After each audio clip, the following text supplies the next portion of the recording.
할렐루야. 네, 반갑습니다. 오늘도 우리 사랑하는 대학부 예배 가운데 오신 우리 모든 분들을 예수님 이름으로 환영하고 축복합니다. 우리 그 마음을 가지고 좌우 앞뒤 여러분 계신 분들에게 함께 인사했으면 좋겠습니다. 먼저 첫 번째는 한 주간 너무 고생 많으셨습니다. 함께 인사할까요? 자, 그리고 반대로는요, 예수님의 이름으로 사랑하고 축복합니다. 한 번 더 인사하겠습니다. 시작. 아멘. 네, 한 주간 너무 고생 많으셨고요. 또 예수님의 이름으로 사랑하고 축복합니다. 오늘도 들려지는 말씀들을 통하여서 함께 도전받고 은혜 받아서 하나님의 품을 떠나지 않는 나의 삶, 또 주님과 영원토록 동행하여 하나님 앞에 쓰임 받는 여러분들의 삶이 되시기를 예수님의 이름으로 축복합니다. 사랑하는 여러분, 우리가 살아가면서 나를 알아주는 곳, 그곳이 얼마나 중요한지 느끼실 것입니다. 다들 느끼고 계시죠? 나를 알아주는 그 장소. 또 우리는요, 사랑받고 싶어 합니다. 또 우리는 인정받고 싶어 합니다. 그리고 어디에선가 환영받고 싶어 합니다. 그게 인간입니다. 그런데 문제는요, 우리가 찾는 그 사랑과 인정이 항상 우리가 생각하는 방식으로 주어지지 않는다라는 것입니다. 오늘 우리는 말씀에 등장하는 이 한 가정 안에서의 두 아들을 보게 될 건데요, 이 두 아들을 통하여서 하나님의 아버지의 마음을 우리가 다시 한번 더 정의하고 배워보려고 합니다. 그리고 이 말씀을 통해서 내가 지금 어디로 가고 있는 것일까? 내 자신을 말하는 거예요. 그리고 나는 진짜 집으로 돌아왔는 것이 맞는가? 라는 것을 한 번 더 여러분들이 질문을 스스로에게 던져보면서 오늘 말씀 앞에 자신을 돌아보게 되는 은혜 시간 되기를 예수님의 이름으로 축복합니다. 오늘 우리가 말씀을 읽어보면요, 오늘 두 아들의 이야기, 우리가 한 번씩 교회 안에서는 많이 들어보셨는 이야기일 텐데요. 어떤 내용이죠? 돌아온 탕자의 이야기. 감사합니다. 돌아온 탕자에 대한 내용인데, 우리 그 본문의 말씀 12절 한번 띄워주실까요? 12절의 말씀, 우리 다 같이 한 번 더 큰 소리로 읽고 말씀 보도록 하겠습니다. 12절입니다. 함께 읽겠습니다. 그 둘째가 아버지에게 말하되,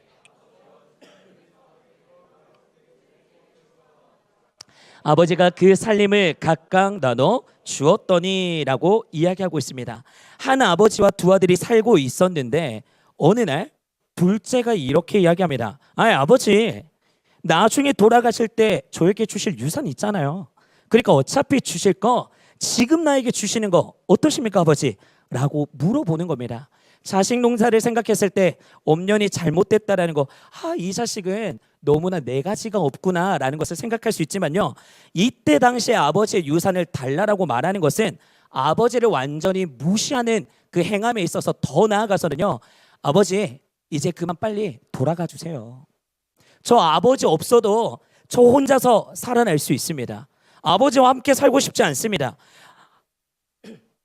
아버지보다는요, 나의 자유가 먼저고요, 아버지보다는요, 내 뜻이 먼저이기 때문에 그 유산 빨리 저에게 주십시오 라는 의미를 담고 있다고 합니다.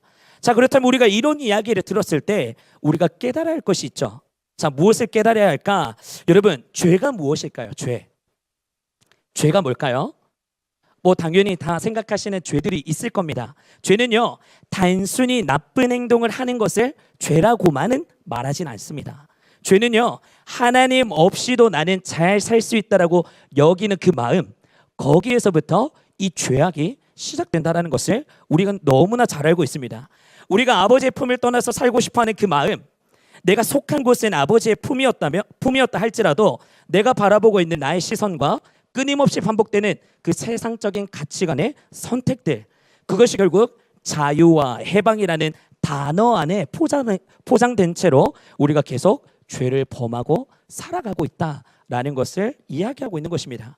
그래서 둘째 아들은 결국 어떤 선택을 하게 되느냐? 아버지를 등을 돌리게 되고 떠나가게 되는 말씀이 주어지게 되는데, 13절의 말씀 우리 함께 읽어보도록 하겠습니다. 시작. 그 후 며칠이 안 돼요.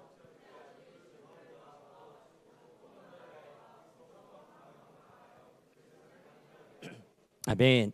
아버지의 품을 떠난 아들, 이 아버지의 품이 오늘날 뭘 비유하고 있냐? 하나님 아버지의 품입니다. 우리가 당연히 알고 있는 것처럼. 또 그런데 그 품을 떠나 먼 나라로 갔다라고 하는데, 그 먼 나라를 비유하는 것은 오늘날의 세상입니다. 세상. 아버지의 품에만 있다가 먼 나라에 가게 되니까 아들의 심정이 어떻겠습니까? 아주 신바람이 난 거예요.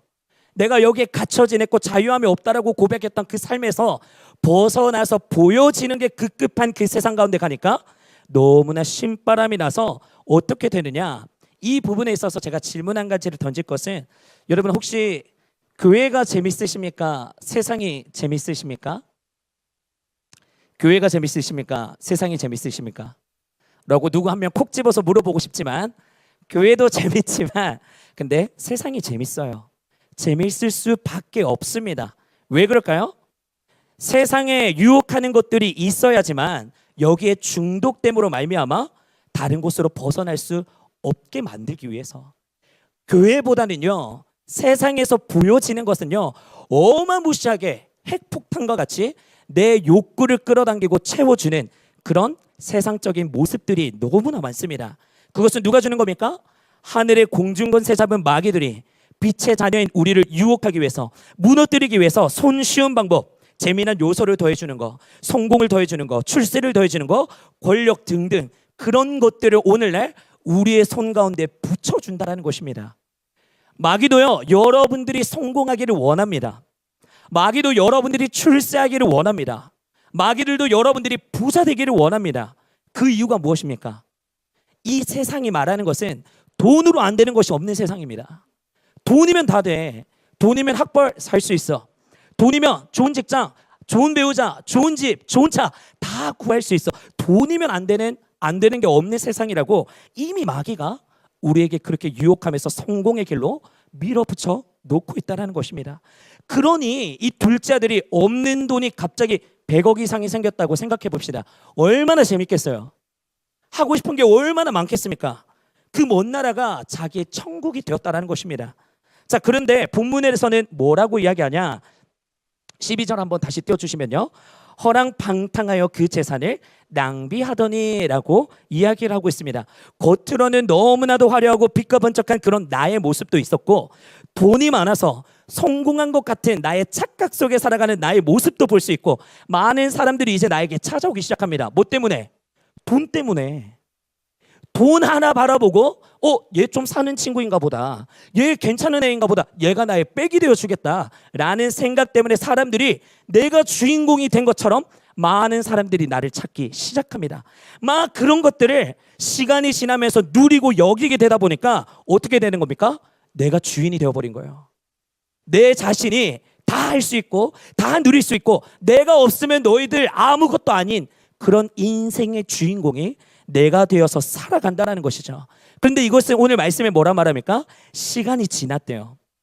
시간이 지났어요. 그리고 14절에서 16절에서 뭐라고 이야기하냐면요, 같이 읽어볼까요? 시작. 다 없앤 후 그 나라에 크게 흉년이 들어 그가 비로소 궁핍한지라 가서 그 나라 백성 중 한 사람에게 붙여 사니,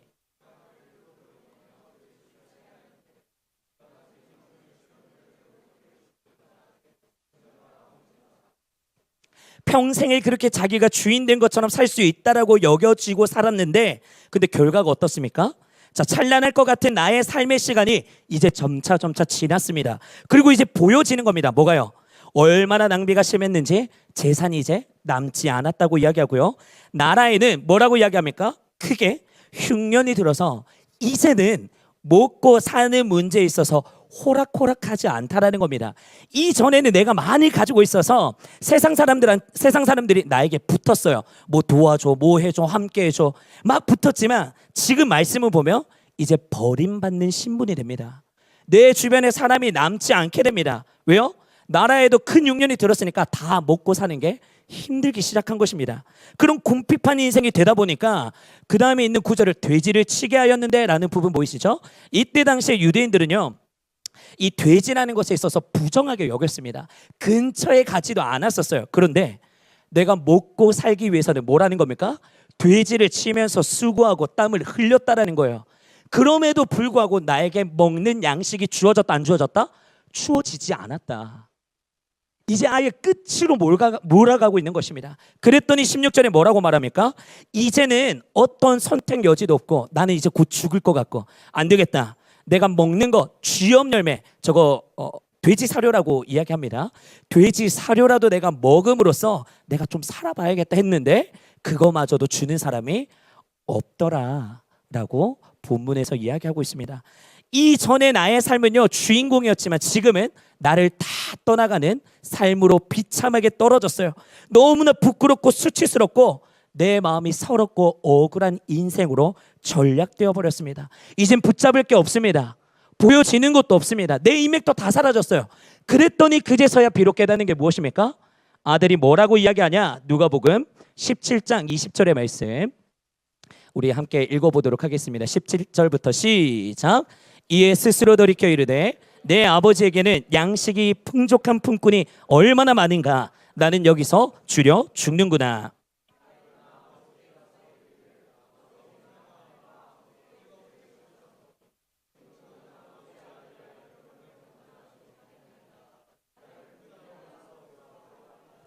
이에 일어나서 아버지께로 돌아가니라. 아멘. 너무나 큰 외로움과 고통에 지친 이 둘째 아들이요 이제 깨닫기 시작한 거예요. 저런 종목 때문에 나는 아버지께로 이제 돌아가야 돼. 내가 선택할 수 있는 것은 아버지의 품밖에 없어. 자, 그런데 그렇게 선택을 했지만요 그가 아버지께로 가기에는 버거움이 많습니다. 왜? 죄를 범한 것도 있었죠. 그리고 그 전에 아버지에게 유산 달라고 이야기했었던 거, 버르장머리 없었던 거, 정말 몹쓸 짓의 이야기를 했던 것들이 내 뇌에서 내 생각에서 떠나가지 않는 겁니다. 그러니까 자꾸 내가 가야 하는 것도 알면도 불구하고 발걸음이 떨어지지 않게 돼요. 그러니까 그 자리에서 얼마나 많은 생각을 하겠습니까? 근데 여기에 차이점이 있는 거예요. 우리가 하나님의 품으로 돌아가야겠다라고 생각하는 그 즉시 빨리 가는 자와 아니다 내 생각에 사로잡혀가지고 거기에 소용돌이에 계속 시간 보내면서 더디하고 있는 자는요 회복의 속도도 차이가 날 뿐더러 그 하나님으로부터 다시 한 번 더 원리가 돌아서 쓰임받는 가운데는요 큰 차이의 상급을 우리에게 부어주시는 차이점이 있습니다. 그래서 여러분들이 일상생활에서 내가 지금 이 모습 그대로 아버지께 돌아가는 게 맞는가? 내가 이런 모습이 있고 이런 더러움이 있고 뒤에 나중에 보면 첫째 아들이 이렇게 이야기해요. 둘째 아들이 창기 그 여자한테 가서 몸을 팔고 더러운 것까지 죄를 범한 거 아버지 아시지 않습니까? 그런 우리가 이 세상에서 범할 수 있는 모든 죄악들이 있지만 그럼에도 불구하고 하나님께로 빨리 돌아가서 회개하는 자는 아버지께서 그 삶을 받아주신다라는 것입니다. 오늘날에도 동일하게 역사하시는 그 하나님의 말씀이 있습니다. 뭐라고 이야기합니까? 아버지께서는요 뒤에 가서 말씀을 살펴보면 알겠지만 그저 내 품에 돌아왔으면 되었다. 너는 그것만 했어도 된 거야 라고 이야기하는데 그러면 여러분들에게 오늘 질문 한 가지를 또 던질 수가 있겠죠. 자, 우리가 똑같이 둘째 아들과 같은 이 세상의 삶을 살아가고 있습니다. 그러면 우리에게 던져지는 질문이 있죠. 여러분 왜 성공하고자 하십니까? 왜 좋은 대학교에 가시려 하십니까?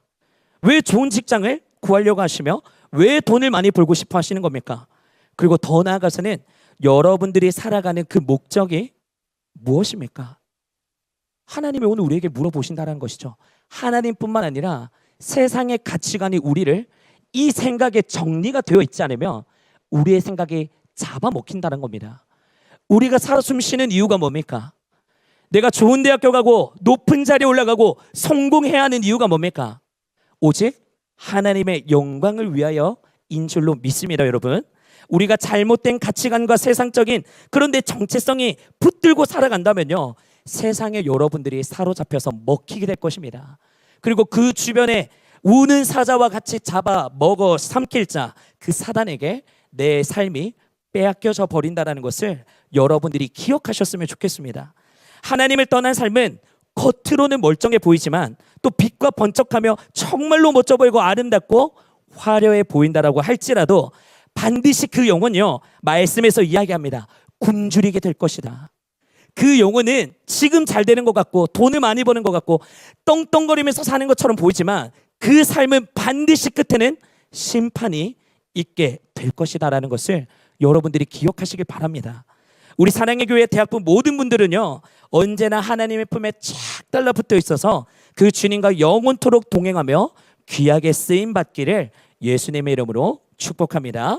자, 우리 다시 말씀으로 돌아와서 20절의 말씀을 한 번 더 보도록 하겠습니다. 20절의 말씀, 우리 20절의 말씀만 한 번 더 읽어보도록 할까요? 이거 말고 뒤에 20절 하나 더 있을 겁니다. 같이 읽어보겠습니다. 시작. 아직도 거리가 먼데 아버지가 그를 보고 측은히 여겨. 아멘. 우리가 여기서 살펴볼 수 있는 것은 당연히 하나, 사랑이죠. 사랑. 놀라운 광경이 보여집니다. 로맨스가 이런 로맨스가 없죠. 놀랍게도 아버지께서는요, 아들을 용서하는 그런 문제, 그거는 문제도 되지 않았어요.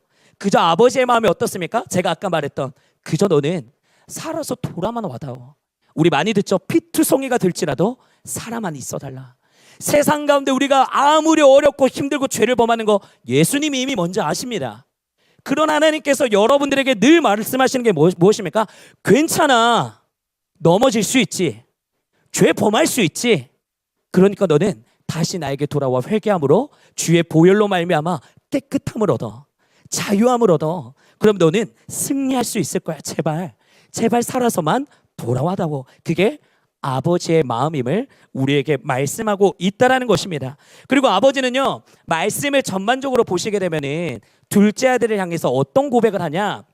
주석을 보게 되면 둘째 아들을 죽었는 아들로 이미 표현하고 있습니다. 나갔던 그 아들은 이미 잃어버리고 죽었던 아들이다 라고 이야기를 하는데, 근데 아버지가 하는 행함의 행동은 무엇이냐? 이미 집에서부터 멀리 나와서 아들이 오는지 안 오는지를 오늘도 두 눈을 부릅뜨고 지켜보고 있었다라는 사실이 오늘 하나님이 우리를 향해서 그렇게 보고 계신다라는 것입니다. 그래서 저 멀리서 꼬질꼬질하게 터벅터벅 걸어오는 그 한 사람을 보게 되는데, 그 사람이 자기 아들임을 한눈에 알아보고 달려가서 어떻게 하시죠? 껴안고 입을 맞추고 새로운 옷을 입혀주고 파티가 열리기 시작합니다. 이게 오늘 하나님께서 여러분들이 어떤 이유 불문에도 하나님 앞에 나와서 함께 예배하며 회개하며 기도하며 나아갈 때 우리를 향한 하나님의 놀라운 사랑, 그 천국 잔치가 열려주신다는 것을 여러분들이 기억하셨으면 좋겠어요. 잊지 마시길 바랍니다. 어떤 상황이 있을지라도 하나님은 여러분들을 사랑하십니다. 하나님은 여러분들을 오늘도 동일하게 기다리고 계십니다. 그 하나님께서 여러분들에게 동일하게 음성 가운데 말씀하시는데, 그것을 듣게 된다면, 그것을 깨닫게 된다면 즉시 하나님께로 돌아오게 되는 믿음의 발걸음이 여러분들이 되시기를 예수님의 이름으로 축복합니다. 자, 누가복음 15장 22에서 24절을 보도록 하겠습니다. 제가 읽을게요. 아버지는 종들에게 이르되 제일 좋은 옷을 내어다가 입히고 손에 가락지를 끼우고 발에 신을 신기라. 그리고 살찐 송아지를 끌어다가 잡으라. 우리가 먹고 즐기자. 이 내 아들은 죽었다가 다시 살아났으며 내가 잃었다가 다시 얻었노라 하니 그들이 즐거워하더라. 여기서 말할 것은 많이 있지만 단 한 가지입니다. 다 좋은 것도 다 붙여줬지만 우리에게 가장 좋은 이유 하나, 잃어버렸던 지위가 회복되었습니다. 아버지의 아들이라는 그 신분이 내가 누리지 못할 수도 있었는데, 아버지의 아들이라는 신분이 나에게 오게 됨으로써의 아버지의 것이 누구게 됩니까? 나의 것이 된다는 것이죠. 이미 생명이 넘치고 가진 것이 다시 한 번 더 풍성하게 열려지는 그 은혜를 누리게 된다는 것을 여러분들이 기억하시길 바랍니다. 오늘 하나님 아버지께서 말씀하십니다. 잃었다가 다시 찾은 네가 얼마나 귀한지, 죽었다가 살아 돌아온 네가 얼마나 내게 사랑스러운지, 너는 나의 기쁨이란다. 하나님이 여러분들에게 오늘도 말씀하고 계신다라는 것입니다. 하나님은요, 여기에서 나오는 아버지는 그 아들에게 그 어떤 너 왜 그랬냐? 너 재산은 어떻게 했니? 너 꼴은 그게 뭐니? 죄를 따지지도 않으셨고 어떤 조건도 묻지도 않으셨고 변명을 요구하지도 않으셨습니다.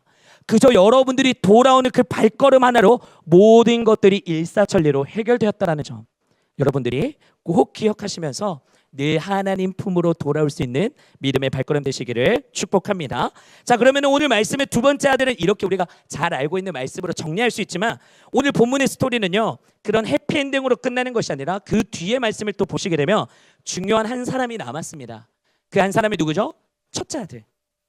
첫째 아들이 진짜 주인공의 내용처럼 등장하는데 한번 말씀을 살펴볼까요? 28절에서 30절 우리 함께 읽어보도록 하겠습니다. 시작.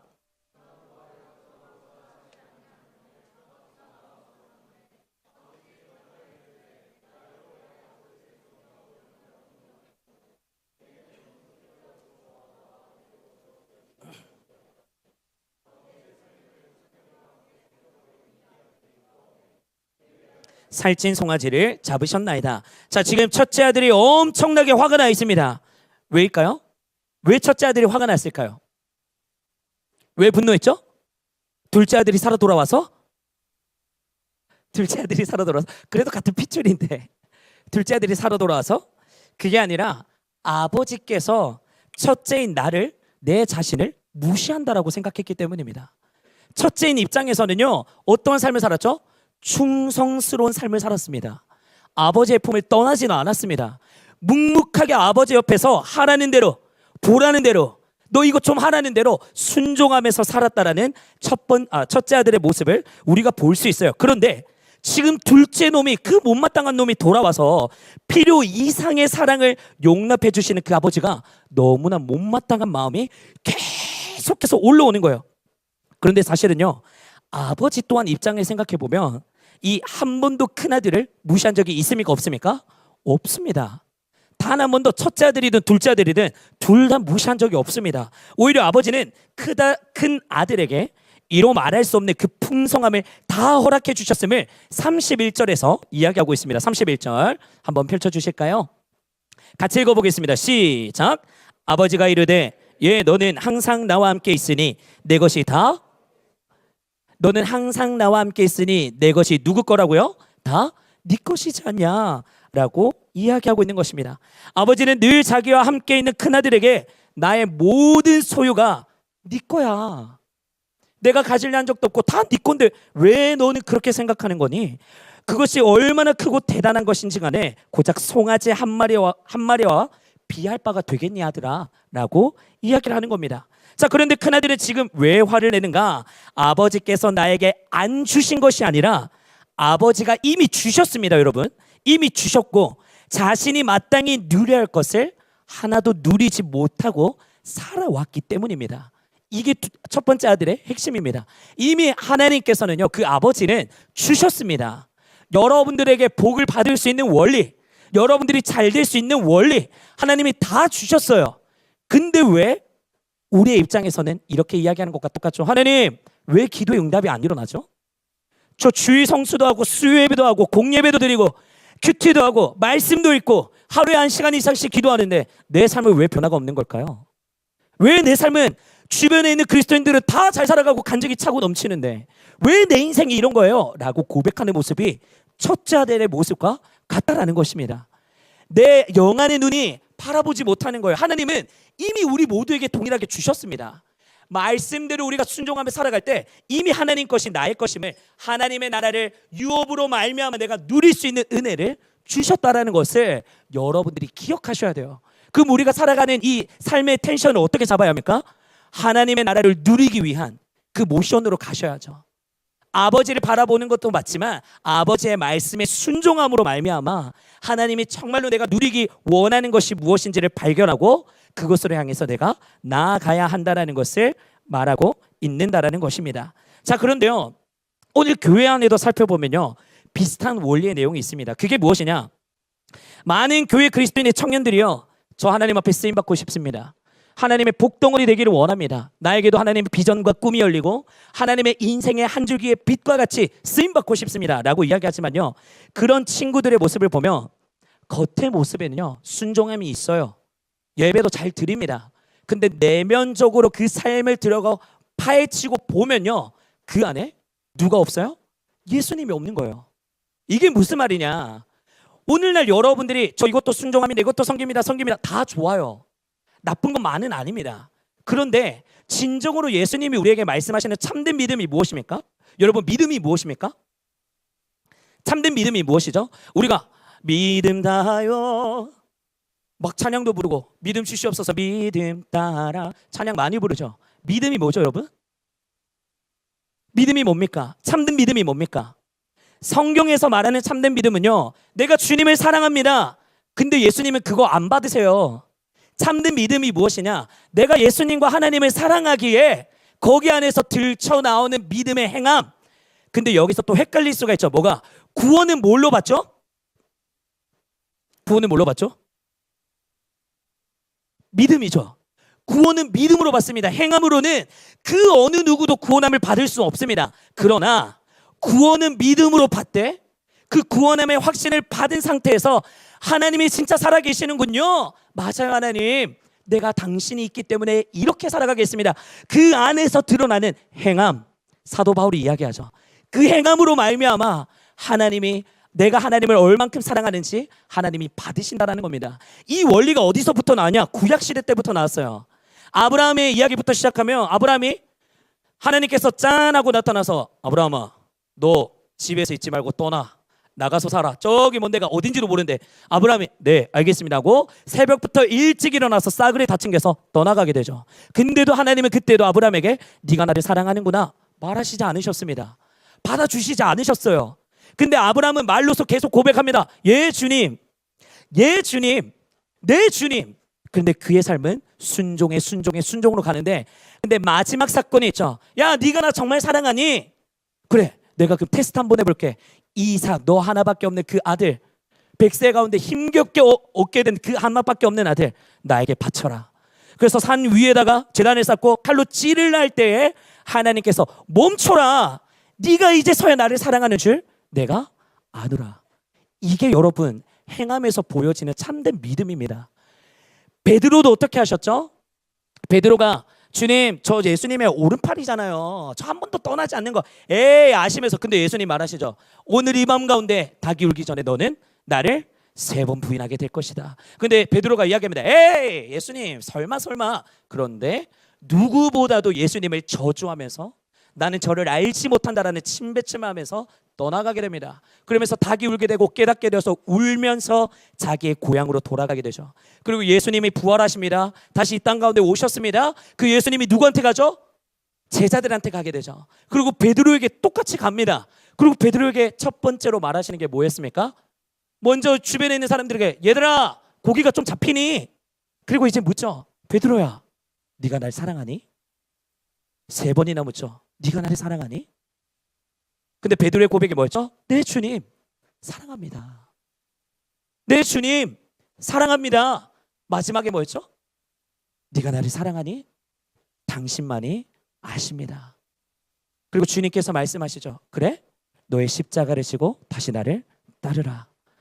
그게 따르는 삶으로 여겨졌을 때 여러분 진정으로 여러분들의 행함 가운데 주님 앞에 쓰임받는 정말 그 거룩한 그 길을 걸어가게 된다는 것입니다. 오늘 본문 가운데서도요, 첫 번째 아들의 모습은 우리에게 다 있습니다. 교회 열심히 합니다. 목숨 건다고 이야기합니다. 최선을 다합니다. 그런데 내 안에 예수가 없다면요, 다 헛짓거리라고 사도 바울이 이야기합니다. 우리가 예수를 믿는다라고 고백하면서 구원함이 없다면 우리는 이 세상 가운데서 가장 불쌍한 존재라고. 근데 그 구원함이 어디서 옵니까? 신약에서 계속 살펴보면 주여 주여 하는 자마다 구원받는다라고 아니라고 이야기했습니다. 여러분 오늘 이 말씀을 통하여서 내가 지금 하나님을 믿는다라고 하면서 어디로 가고 있는지를 바라보십시오. 하나님의 음성을 내가 진짜로 듣고 있는 것인지를 한 번 더 점검하십시오. 그리고 마지막 3번째, 구원함을 받았다라고 확신을 하면서도 내 삶에서 드러나는 행함이 어떤 것으로 내가 주님 앞에 섬기며 나아가고 있는 것인지. 내가 중등부, 고등부, 유아부, 유치부 다 좋습니다. 여러분 열심히 섬기십시오. 저도 도움을 드리고 싶습니다. 그런데요, 내 본질의 정체성을 다 까먹으면서도 그냥 가서 돕는 것으로 인하여서 주변에 오는 만족감, 주변에서 말하는 손뼉 치워주는 거, 그런 우월감에 빠져서 여러분들의 신앙을 까먹지 말라는 겁니다. 진정으로 여러분들이 하나님의 관계가 회복되셔서 하나님이 주시는 그 은혜와 모든 것들을 회복하고 누리며 주님께 영광된 삶으로 쓰임받는 하나님의 주인공 되시기를 예수님의 이름으로 축복합니다. 기억하시길 바랍니다. 여러분 하나님께로 돌아오면 행복의 문이 열리게 됩니다. 지금까지 경험하지 못했던 참된 평안과 따뜻함 여기게 됩니다. 누리게 됩니다. 경험해 보십시오. 이건 백날 말해도 경험해 보지 않으면요 차이점이 너무나 오버랩이 심합니다. 여러분 경험해 보십시오. 그리고 하나님은 절대 여러분들을 포기하지 않으십니다. 이제 그 하나님의 사랑의 품으로 다시 한 번 더 돌아가셔서 그 주님 붙잡으시고 여러분들의 정체성과 가치관을 다시 한 번 더 예수 그리스도로 확고하게 정립시키시기를 바랍니다. 마지막에는 여러분 심판대가 있습니다. 진짜 알곡과 거러지가 걸러지게 됩니다. 마지막 그때에 우리를 향해서 예수님이 말씀하시길 충성스러운 내 종아 잘하였도다. 네가 그 땅에서 정말 나를 위해서 열심히 살았지. 네가 그 땅 가운데서 나를 사랑한다라고 네 거 있는 거 다 털어버리면서 나를 위해서 네 열정, 네 삶을 나한테 바쳤지. 잘하였다. 어서 와. 내가 너를 기다리고 있었어. 그런 하나님의 음성을 듣게 되시는 저와 여러분들의 삶이 되시기를 예수님의 이름으로 축복합니다. 오늘 그의 생각, 우리 하나님은 너를 만드신 분 함께 찬양하면서 우리 결단의 기도 올려드리기를 원합니다.